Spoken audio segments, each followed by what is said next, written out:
Filhos queridos, povo amado de Deus, nós estamos no Fé em Debate, clareando, iluminando as nossas vidas.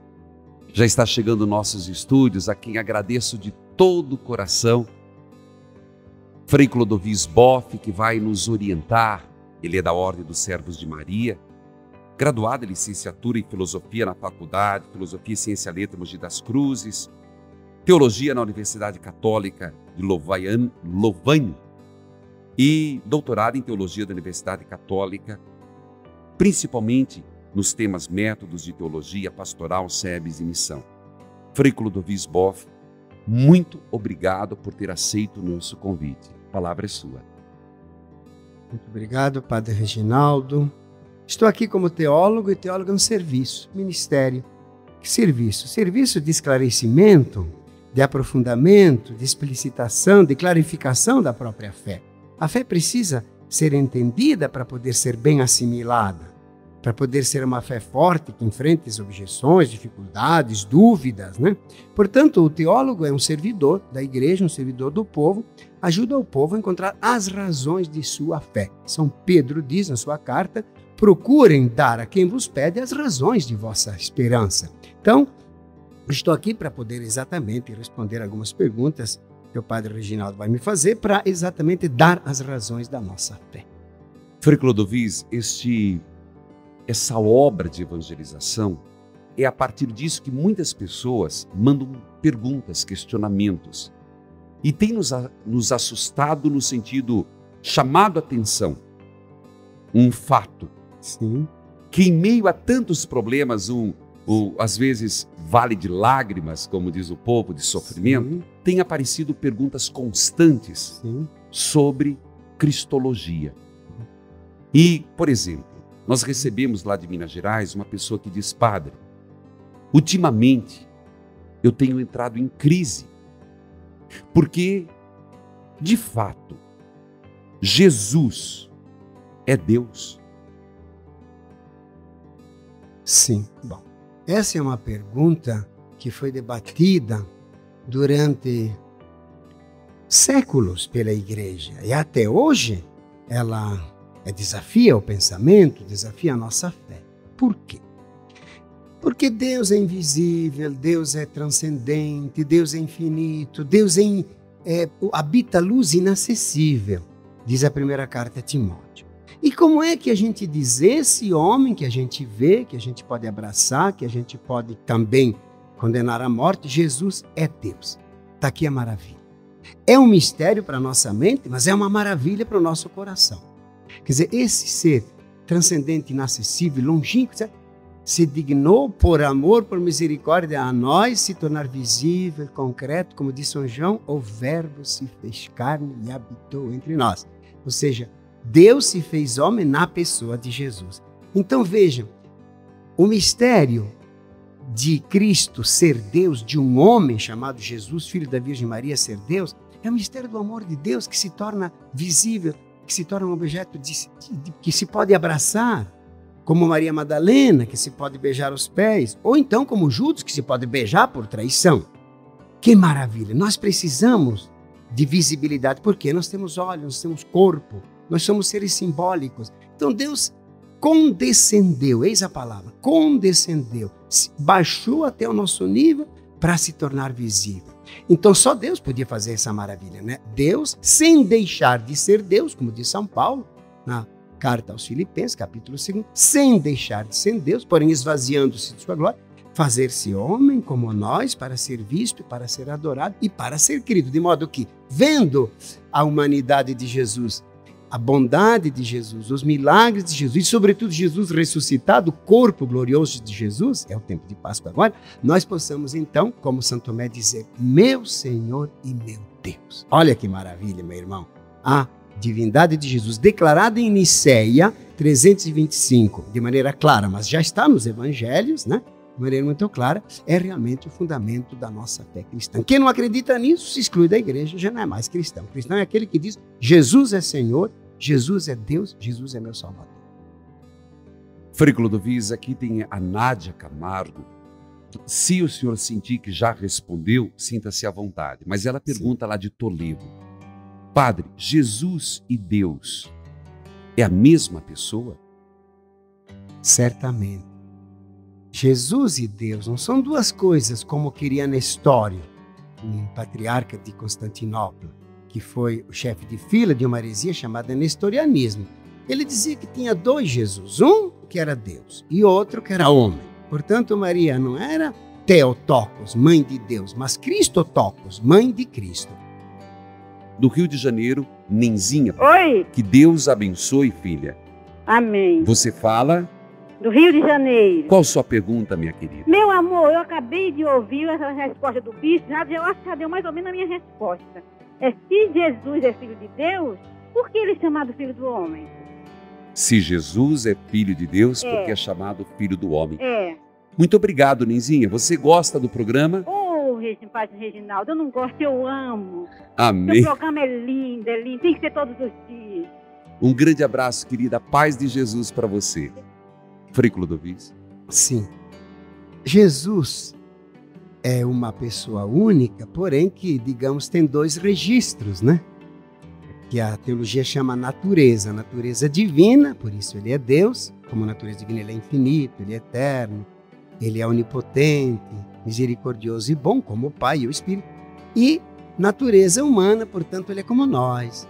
Sente nossas dores corporais, sente sono, come sede, sente também nossas emoções, tristeza, esperança, desejo, afeto, coragem, etc.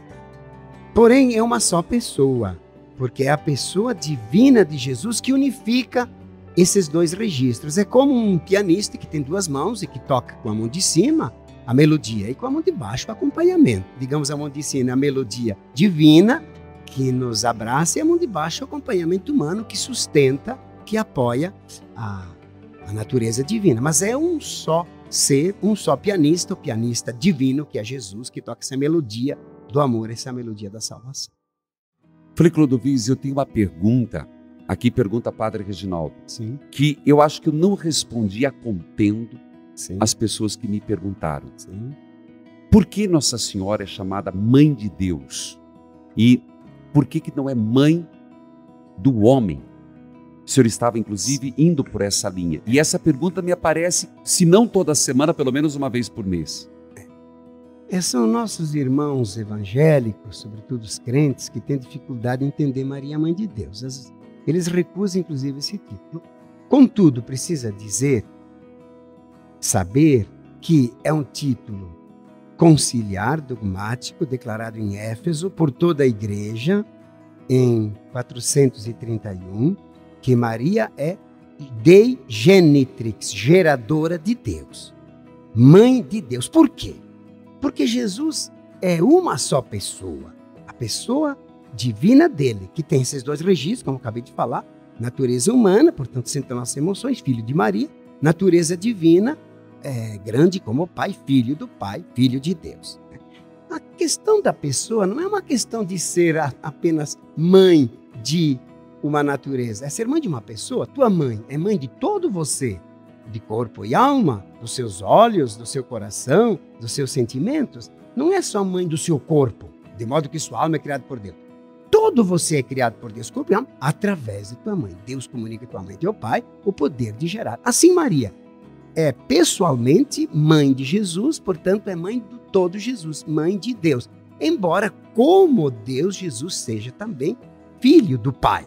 Por isso que Jesus foi concebido no seio da Virgem Maria, como dizemos no credo, por obra e graça do Espírito Santo. Mas Maria é mãe da única pessoa de Jesus. Claro, segundo a natureza humana, enquanto esse Jesus se encarnou e nasceu em Belém, evidentemente, né? Mas é totalmente mãe de Deus, porque a natureza divina não pode se separar. Estão totalmente unidas na pessoa de Jesus. É como um pianista, as duas mãos. Como é que você vai cortar a mão de um pianista? Ela perde a força, perde a energia. Então, um só pianista, um só Jesus, Deus, tem por mãe Maria, a qual é mãe de Deus. Aliás, Lutero, Calvino, Zwinglio acreditavam na mãe de Deus. Os reformadores tinham um grande afeto. Aliás, Lutero dizia que nada de maior podemos dizer de Maria do que mãe de Deus. Precisamos meditar muito esse mistério, dizer. Portanto, ele mesmo, o reformador protestante, admitia a maternidade divina de Maria. De Fortaleza, chegou essa pergunta, a Selma Maria Jales Rodrigues. Padre, pergunta por favor, Jesus realmente existiu? Pois o único livro que fala dele é a Bíblia, escrito pelos discípulos, não tem outra referência. E padre, estão escritos muitas outras coisas negando Jesus. Dá uma luz para nós. Olha, filha, Selma, foram os racionalistas do século XVIII, ou seja, 200 anos atrás, que colocaram em questão a existência histórica de Jesus. Disseram que Jesus foi um mito, uma fantasia criada pelos escravos revoltados, porém frustrados, fracassados. E para poder superar aquela frustração, inventaram esse herói que morreu na cruz, nas mãos do poder. Porém, veja bem, não temos das personagens antigas uma figura com tantos documentos históricos como com Jesus. Além dos 4 evangelhos, que são bastante fidedignos pela análise interna deles, né? A gente vê que não são construções fantasiosas. A gente vê que eles se referem a fatos históricos porque eles, inclusive, citam fatos que depõem contra eles. Por exemplo, narram a negação de Pedro.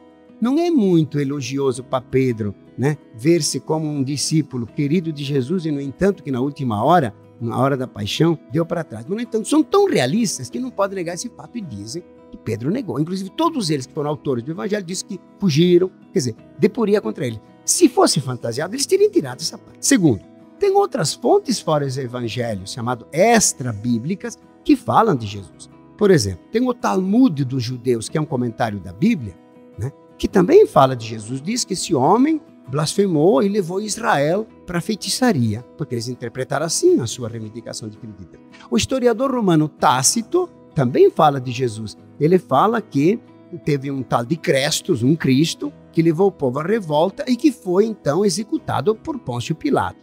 Também o historiador romano Suetônio fala também desse homem chamado Jesus. Depois Flávio Josefo, um historiador judeu que narra a história da guerra dos romanos contra os judeus e que levou à destruição de Jerusalém e do templo, ele também refere desse homem chamado Jesus. Como um personagem histórico, evidentemente, porém, é muito garantido esse dado extra-bíblico da existência histórica de Jesus. Padre, pergunta ao Frei sobre onde buscar a existência e a prova de que Jesus ressuscitou. Estou com dificuldade. Ernesto Cristiano Müller, de Coronel Vivida. Olha, Ernesto, se tem uma verdade de fé na qual a igreja aposta com todas as forças, pela qual ela vive, pela qual ela morre e morreu, é a verdade da ressurreição de Cristo. E é uma verdade realista, objetiva. Por quê? Não foi inventado pelos apóstolos, mas se impôs de fora para dentro a eles. Porque, note bem, há 2 sinais da ressurreição de Jesus. Primeiro, o túmulo vazio. Notem que a primeira vez que foi visto vazio por Maria Madalena, qual foi a interpretação dela? Roubaram o corpo do Senhor e não sabemos onde o colocaram.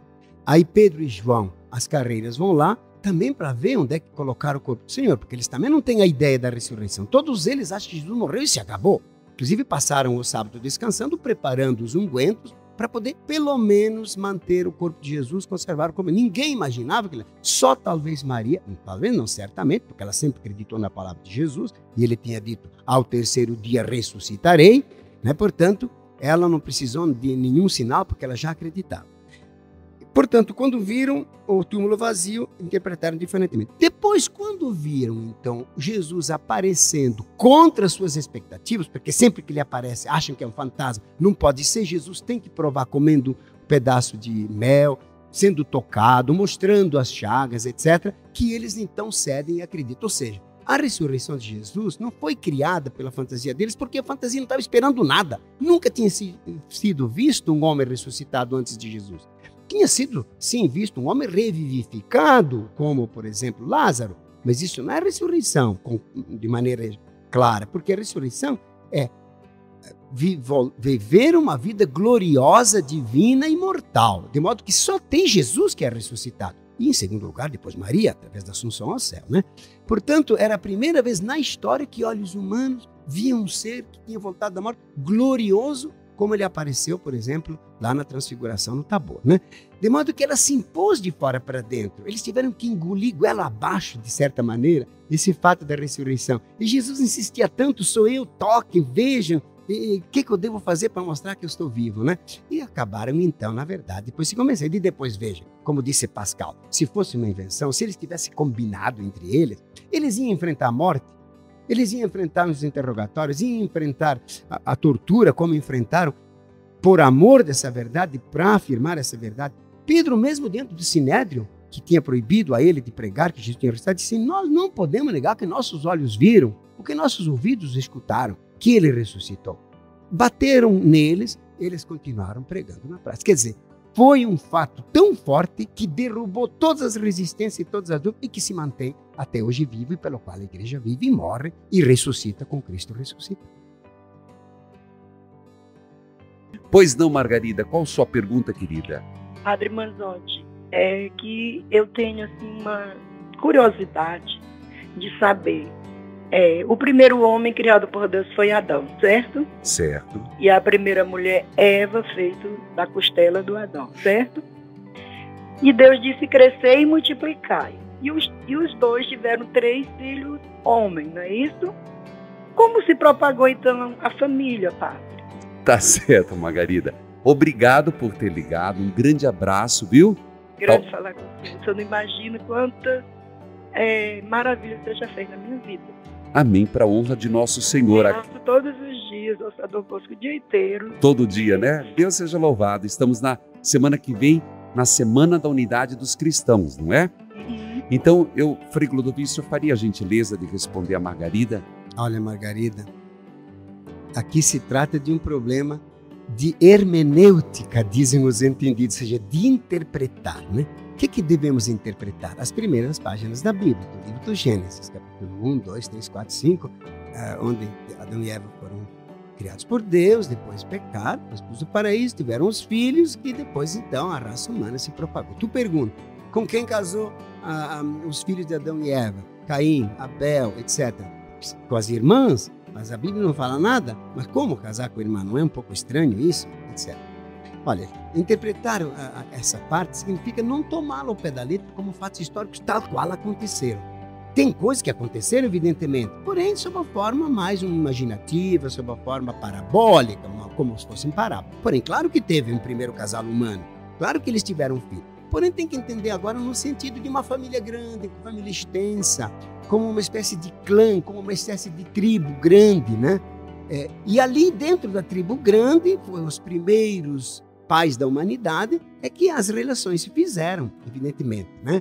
Portanto, tem relações próximas, porém não devemos entender 2 pessoas só. Hoje se interpreta esse casal humano como representante dos primeiros homens, das primeiras mulheres, da primeira família humana, do primeiro clã, como se diz, ou se quiser, da primeira tribo humana. Um pouco mais ampla, um pouco maior, mais extensa do que de um casalzinho só. Claro que teve um casal, mas teve outros tantos casais.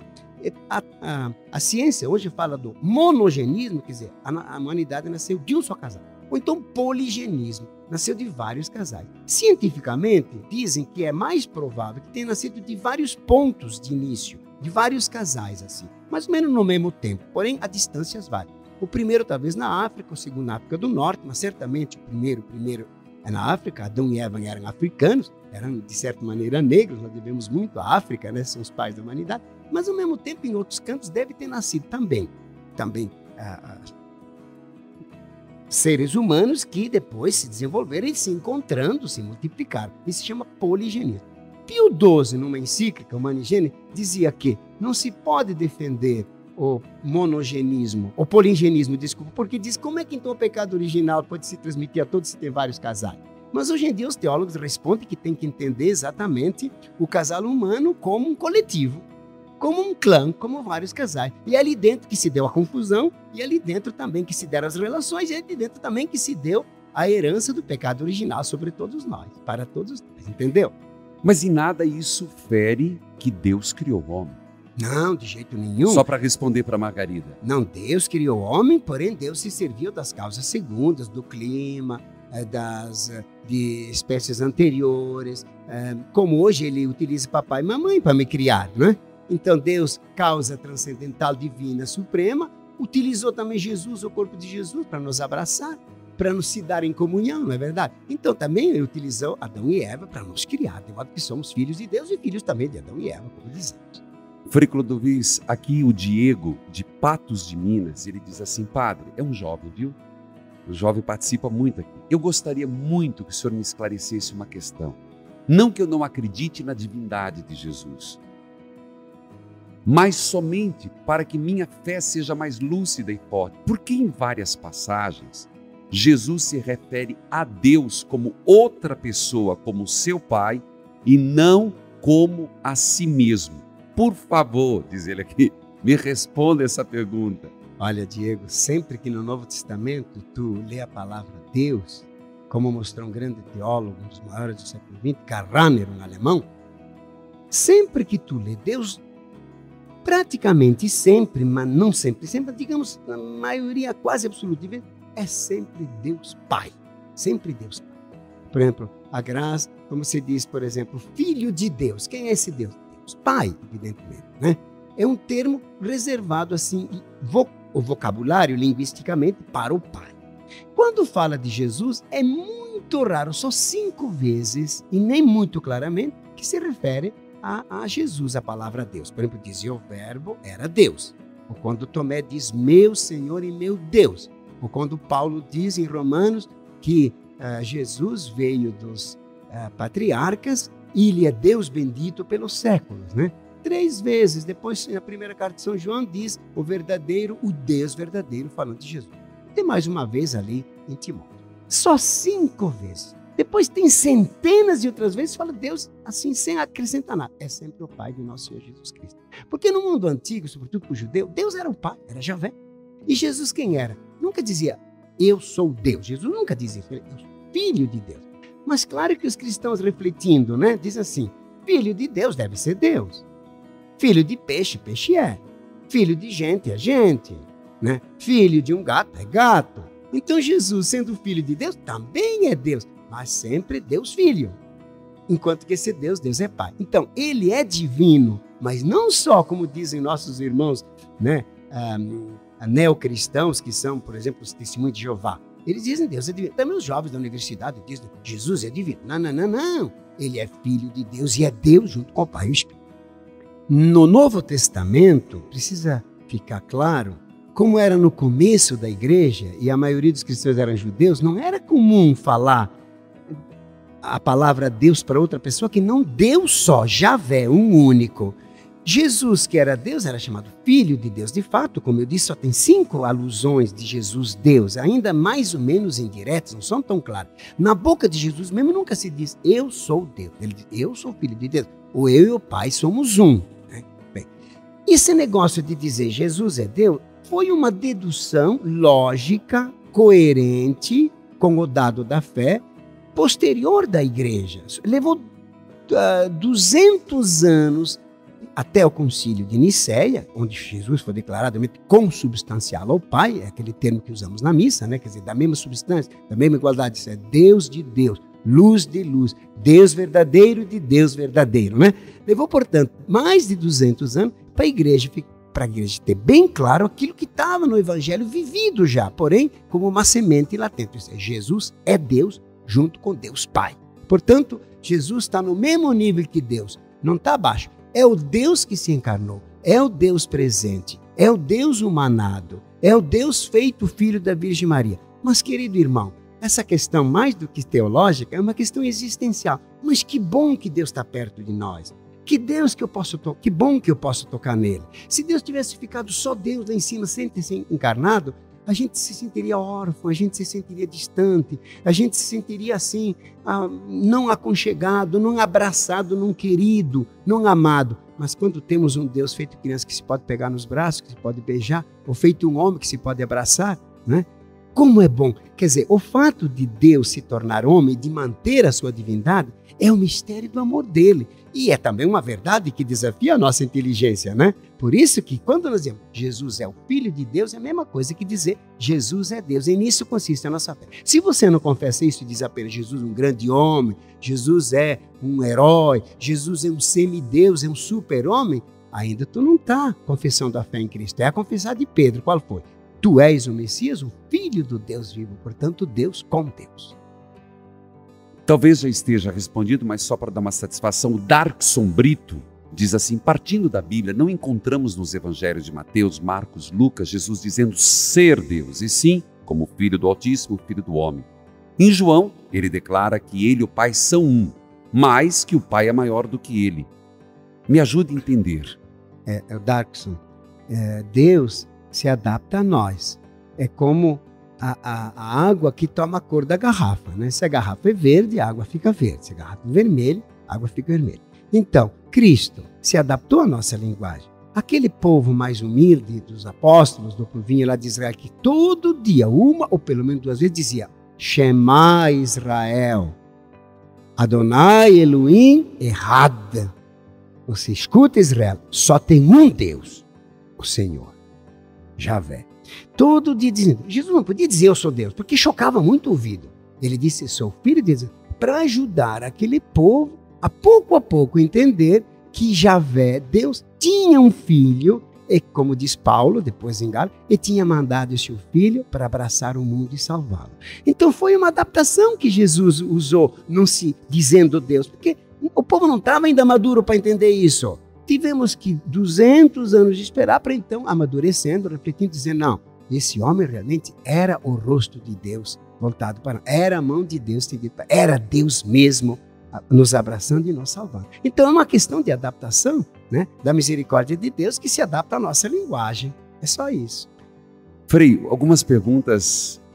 E se veio do povo é importante. Vamos dar o devido valor, porque se é uma pergunta, vamos responder. Essa é a resposta. Frei, se acontecesse qualquer coisa com Jesus quando criança, tipo uma enfermidade grave, ele poderia morrer como outras crianças? É de São Mateus do Sul.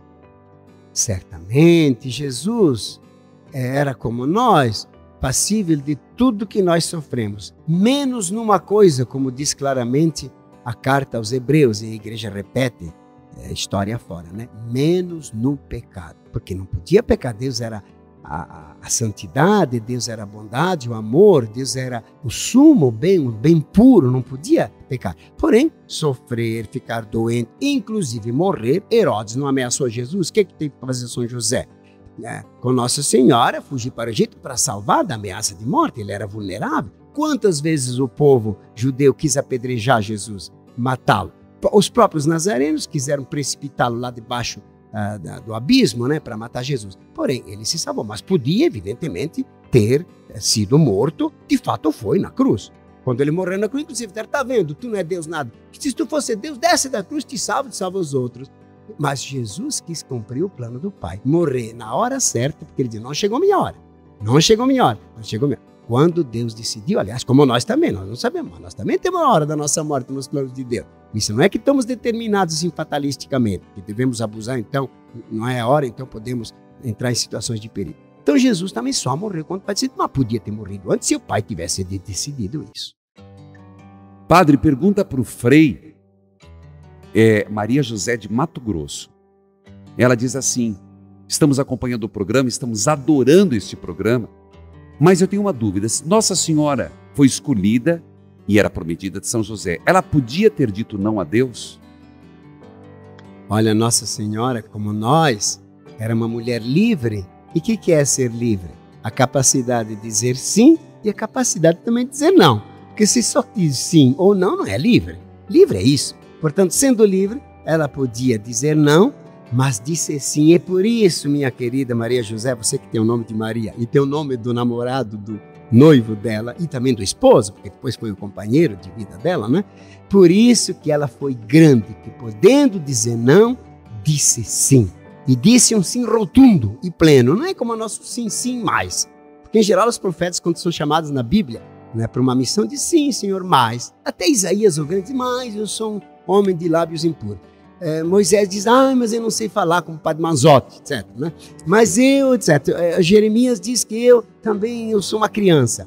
Todos eles assim hesitam, duvidam, tem um sim de 60%, 40%. Maria, o sim, 100%. Você nota que a diferença de todos os outros chamados na Bíblia, todos, até dos apóstolos, ela não tem hesitação nenhuma, ela pergunta assim, mas para melhor aderir, não é para tirar o corpo fora, e dá um sim total, pleno, sem ter visto nada, e concebe. Portanto, querida Maria José, Maria foi a mulher mais livre da história, porque optou pelo bem. E a gente só realiza verdadeiramente a liberdade quando opta pelo bem. Frei, existe um texto de João que diz lá, Jesus até que faz um trocadilho, já vamos lá para os irmãos de Maria. Mas eu digo que agora pergunta ao padre Reginaldo, viu? Porque se eu não me engano, esse texto vem na liturgia diária, nesses dias, sobre Davi que se faz Deus e Deus que se... Como é que é essa história? Sim.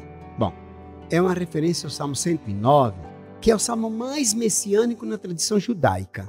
Os rabinos que mais comentam, porque diz que fala do Messias. Disse o Senhor, Deus, a meu Senhor, o Messias, né?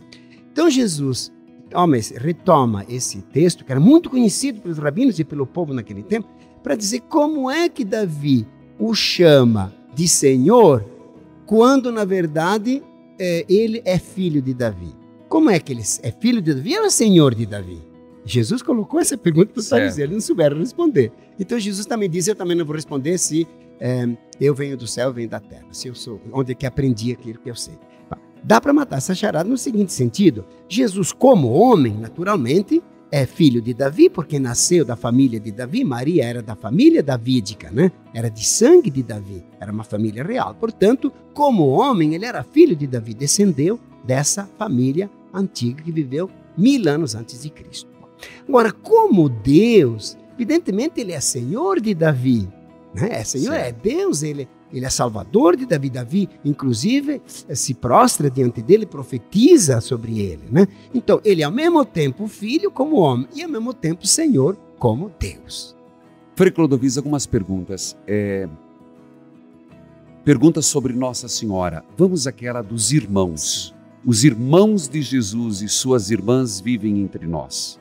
Sim. Olha, nós precisamos entender a família antiga, não é como a família de hoje, papai, mamãe e filhos. É a chamada família extensa, patriarcal clânica, como ainda tem hoje no interior, aquele avô, avó, tio, tia, tem agregado, tem netos, tem primos, tem até crianças que as mães adotam. Família, entre todas aquelas crianças que ele já, tudo se chama de irmão. Tudo se chama de irmão. Até hoje entre os árabes, até os judeus se chama de irmão, até no Rio chama mano. Até o povo, os jovens, mano, irmão, etc. Os crentes se chamam irmão. No mundo antigo também se chamava irmãos os parentes próximos, que tinham mais ou menos os mesmos parentes, os mesmos pais e avós, né? Portanto, quando se diz que Tiago, José, Judas e Simão são irmãos de Jesus, são parentes próximos, são primos de Jesus. Tanto é verdade que você pega Marcos, no fim do Evangelho, fala de Tiago, que é no começo chamado irmão do Senhor, mas lá à frente diz que é filho de outra Maria, que vai lá no túmulo ver se Jesus está morto para poder ungí-lo, né? Portanto, dá a Tiago como mãe outra pessoa, que Maria é mãe de Jesus, entendeu? Portanto, ela tem uma outra mãe, e no entanto chamado irmão do Senhor, porque é primo de Jesus. Então não há dúvida aqui que Maria só teve Jesus e teve muitos sobrinhos, isso é verdade. Jesus voltou na terra para buscar Nossa Senhora. Onde está o corpo de Nossa Senhora e a Janaína de Mato Grosso do Sul? Olha, Janaína, mas o que a igreja ensina no dia 15 de agosto é que o corpo de Maria foi assumido na glória do céu junto com sua alma. Somente o corpo dela, depois do corpo de Jesus, está lá no céu junto com sua alma. Os outros, os corpos estão na terra. A gente vai visitar o túmulo de São Francisco, o túmulo do Padre Reus, lá em Santa Maria, o túmulo do Santo. Em Maria, a gente vai visitar o túmulo dele. Eu fui lá em Jerusalém, porém está vazio como o túmulo de Jesus. Só tem nesse mundo 2 túmulos vazios. O de Jesus, lá na igreja da cruz, da redenção e da ressurreição, e o túmulo de Maria, porque os corpos deles estão glorificados no céu.